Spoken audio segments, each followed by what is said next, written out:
Welcome back to Children's Church. I'm so glad to have you here with me. And today we're talking about Jesus. That is very anticlimactic. This is Sunday school. We talk about Jesus a lot. But we're talking about Jesus specifically because we've been talking about talking and teaching all this month, and we've kind of touched on discipleship. So today we're talking about following in Jesus' footsteps. But in a reversal from last week, we're not being metaphorical. We're talking about Jesus walking on water and Peter coming out to join him. We're in the book of Mark. We're in chapter 6. We're on verse 45. Are you ready? Okay.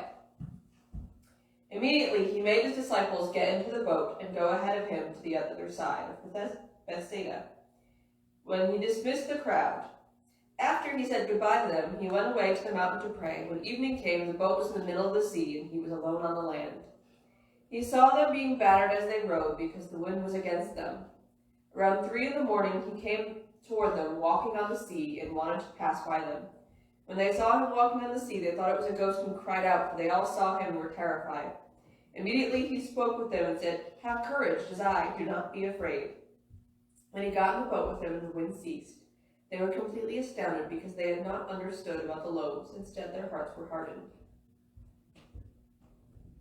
That's not the right one.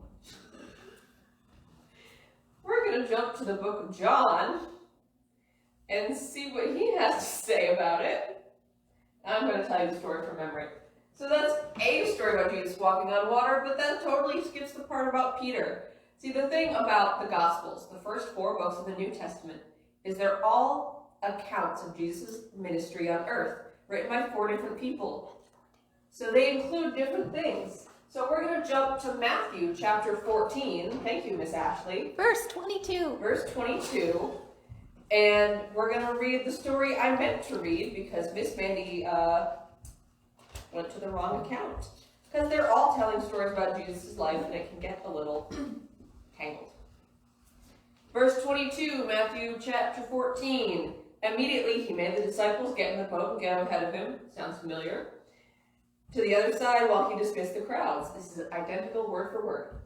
After dismissing the crowds, he went up by the mountain himself to pray, and when evening came, he was there alone. But the boat was already over a mile from land, battered by the waves, because the wind was against them. Around 3 in the morning, again, same account. When the disciples saw him walking on the sea, they were terrified. "It's a ghost," they said.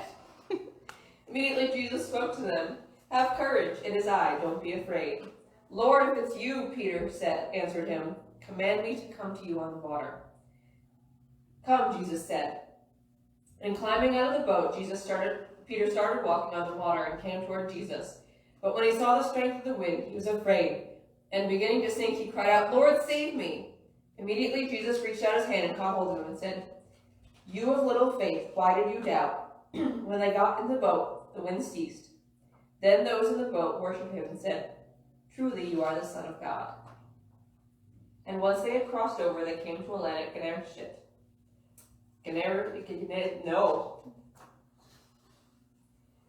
When the men were of that place recognized him, they alerted the whole vicinity and brought him to all who were sick. And he touched as many as were there, and they were made perfectly well.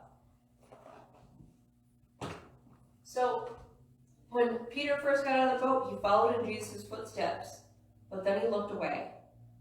And he got scared, and he started to sink. And he did the right thing. He called out to Jesus, but Jesus admonished him. "You have little faith. Why did you look away? Why did you sink?" And I think that's an interesting point, because last week we were talking about the people of Israel and how it was easy to follow God in the difficult times because they followed him all their lives. Well, Peter had only been following Jesus for a short time, and he had enough faith to follow him out onto the water and for the first few steps. But he looked away.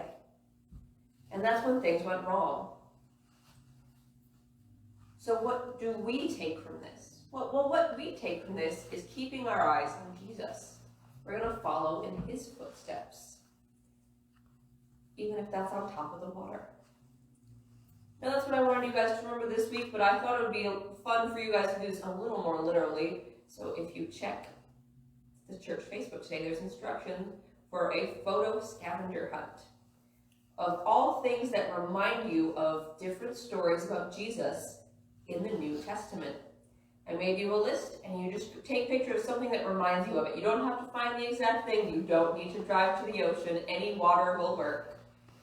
See what you can find that makes you think of Jesus. And that's kind of what I want you to remember. There's lots of things around here that can point you back to Jesus' footsteps too. I will see you guys next week. Have a lovely week. Stay safe. Stay warm. Don't try and walk on water, please. It's very cold right now. Bye.